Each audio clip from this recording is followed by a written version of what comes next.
my brothers and sisters, today I only want to share with you a very simple hadith of Rasulullah sallallahu alayhi wasallam. This hadith will show us how we can earn more and more in terms of this worldly life. What we can do in order to get more than what we have in this worldly material life. So the hadith says, ما من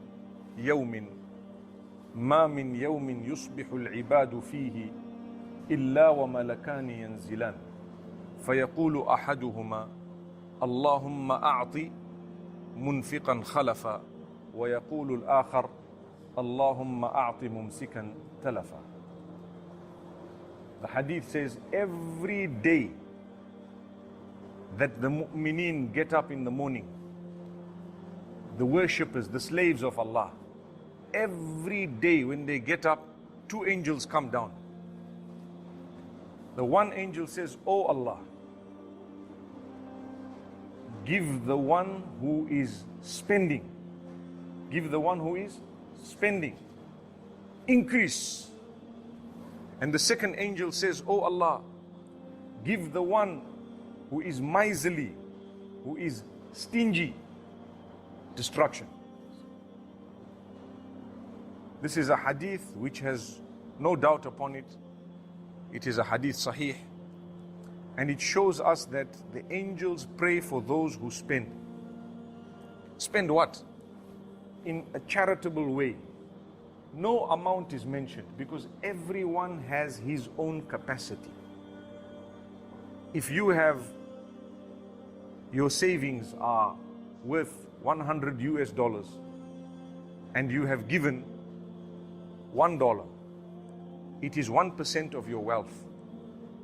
And if your savings is 100 million, you need to give 1 million to be equal to the one who spent $1. So sometimes one man spends one man spends 1 million, but they are equal in the percentage they have spent. So let us never underestimate, no matter how poor you may be, take out $1, give it to someone. Allah will give you more. Why? You fall under the dua of the angels. Oh Allah, i'ti munfiqan khalafan. Give the one who spends increase. Let it become a lot for him.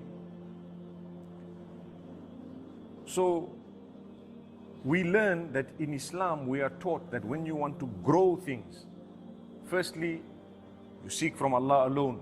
Secondly, you work hard, you strategize, you do your business in halal ways, but working very hard. Laziness will not bring about sustenance. You have to work hard. And thirdly, you need to spend from what Allah gave you. You need to spend from what Allah gave you. Whatever Allah gave you, spend it. May Allah subhanahu wa ta'ala make us from those who can spend. And never ever shy away from the word spend. When someone says give charity, in your heart you must say, inshallah I will give. Even if it means one. I once saw a beggar who was given money and he took some out and gave another beggar. And I thought to myself, the one who gave him has a reward for everything because he facilitated that other charity as well. And I did not see or wait to see that other one, the other one who now received also giving. Subhanallah.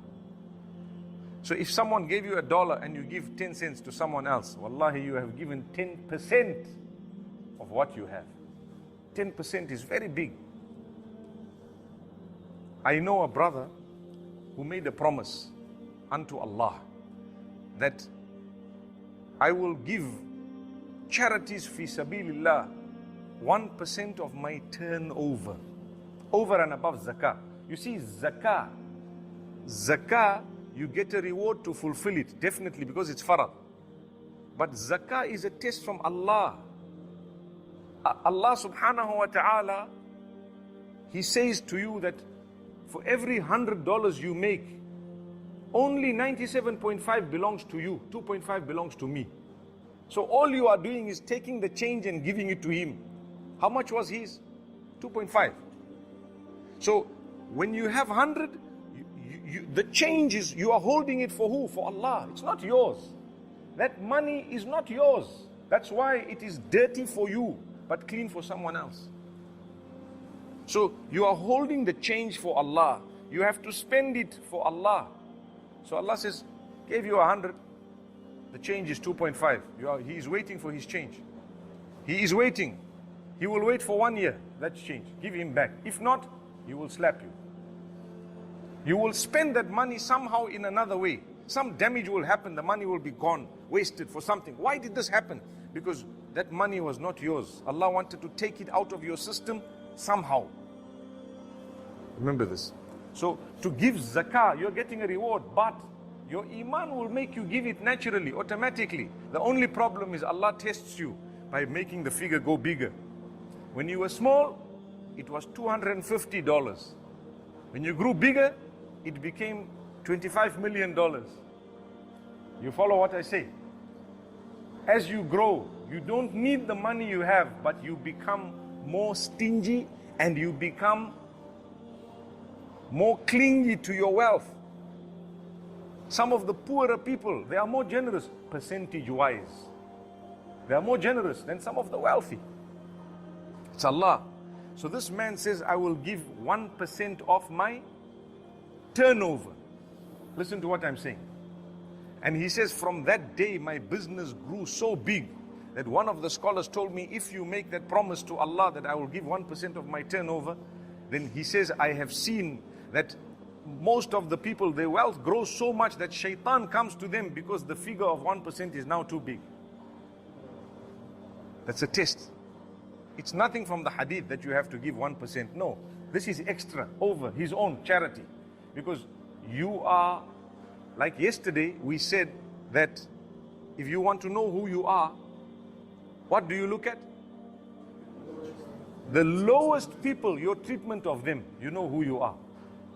And if you want to know how generous you are, besides zakat, what do you give? That's it. Zakat does not tell you how generous you are, because it's not yours. Generosity is known not by zakat. Zakat is malullah. It's the ownership of Allah. But generosity is known by what you do from your own heart without an instruction. You follow what I'm saying? There's no instruction. No, this is mine, I've given my zakat, I have the right to use this, but I still want to give. When I sit and watch people of other religions, sometimes they give 10% of their salary to the priest, one time. 10% of the salary to the church, not 1% of turnover. 10 they give, happily, happily. Allah says you don't need to pay your priests, your charities. Look after your priests, I promise you. The ulama of this ummah, look after them. The reason I say this is, through their teachings, you will learn to enter Jannah. Make life easy for them so that they can dedicate. Many of the ulama across the world, financially they are struggling. Wallahi, they cannot afford much. They have children, they cannot send to the schools, whatever. Where are we? Can we not decide that these ulama, they are more important in our lives than the medical doctor? Wallahi, they are a spiritual doctor. Their salaries should be in line with the doctor. If that is the case, all our children will want to be ulama.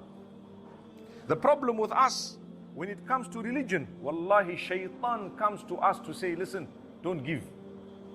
Then that sheikh, he needs to earn. So while he is teaching, maybe in the afternoon he does a business, he does something else. People are saying, this man is now doing business. What's wrong? He's a human being. He needs to survive. Are you going to take care of his needs? So learn to be charitable. If the answer is yes, I'm sure 20 people can get together, put $100 each, give him 2,000 US. What will happen?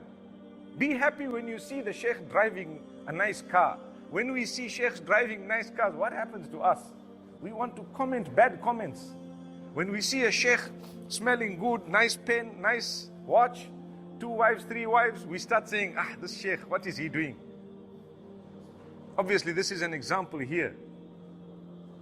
We ask Allah subhanahu wa ta'ala to make us from those who can respect the ulama. Look after them. Don't be shy. Look after them. Spread it across. To say we look after the ulama. Because the deen is preserved. They need to work tirelessly. They don't have the time. They also have needs.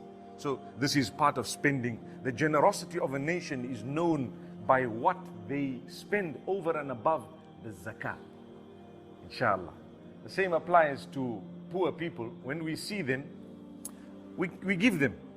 But a true generous person is one who empowers them. One who thinks long term about them. Every day you are seeing someone. Think about how is it that you can now get this person off the street and off begging. You understand? Yes. You might not come up with a solution, but the thought that you have, the feeling that you have, is what made you a better person. I have a feeling. I couldn't do much about it. But I make dua, oh Allah, help these people. They are on the street begging. Every day I see this man. At least me, I'm not begging. I thank you, oh Allah. I try to help them, but help me to come up with ideas that we can assist these people. They can earn also. And how many stories do we have of riches to rags? I'm sure there are plenty. I have seen in my life, wallahi.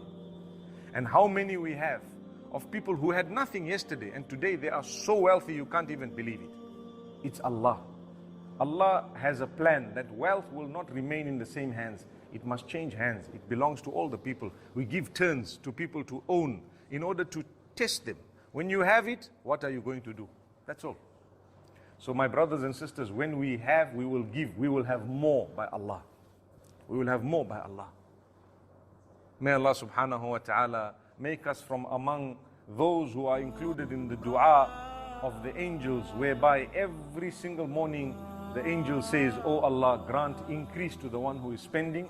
May we not be from among those whom, when the angel says, oh Allah, grant those who are stingy, miserly, destruction. We don't want to be from among those, inshallah. May Allah bless us all. أقول قولي هذا وصلى الله وسلم على نبينا محمد وآخر دعوانا الحمد لله.